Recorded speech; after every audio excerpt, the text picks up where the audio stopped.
I traveled 900 miles to Aurora, St. Luke's in Milwaukee when I needed a liver transplant.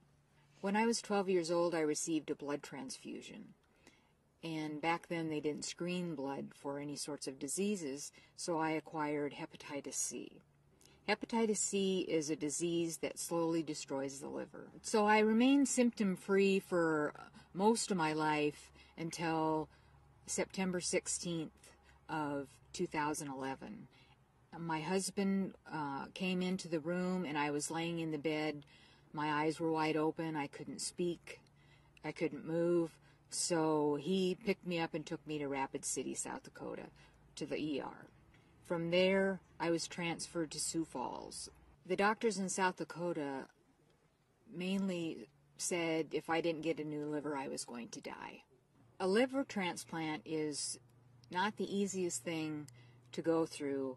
There's lots of risks, and they tell you what those are up front. You know, the biggest risk is that you will die, and many people do. My doctors had given me phone numbers of other transplant centers. I researched some options before I got really sick, and I talked with Mayo, and I talked with Denver, and I wasn't comfortable with the answers that they were giving me.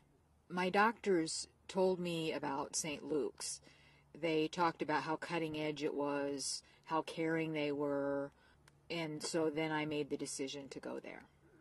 When I got there and they took me off the helicopter, the first man I met had a great big smile and he said, "Welcome to Aurora, St. Luke." And at that moment, I knew I was in the right place. They laughed with me, they cried with me, they made me feel like I wasn't always in the hospital. Anything I wanted, they would do if it was in their power.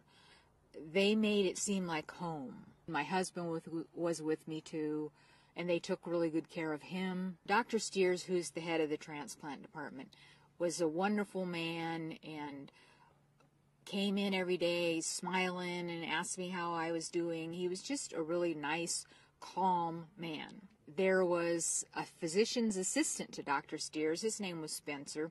He was wonderful, spent multiple hours with me, holding my hand, watching me, making sure I was okay. Dr. Clendenin spent, I think, close to 3 hours when I first got there explaining how the transplant would work and what I would be going through. And that was very comforting, too. The coordination between all of the facilities from Rapid City to Sioux Falls to Aurora, St. Luke's was incredible.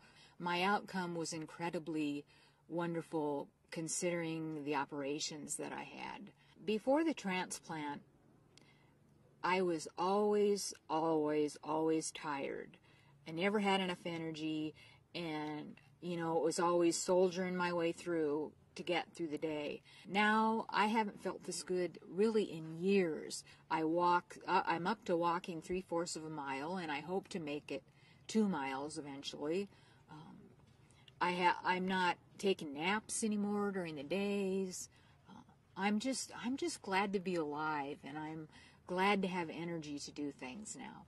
It's like going from black and white TV to color TV. Everything is different and beautiful. I certainly encourage anyone to think about the fact that I'm here because some wonderful young man wrote on his license that he would donate his organs.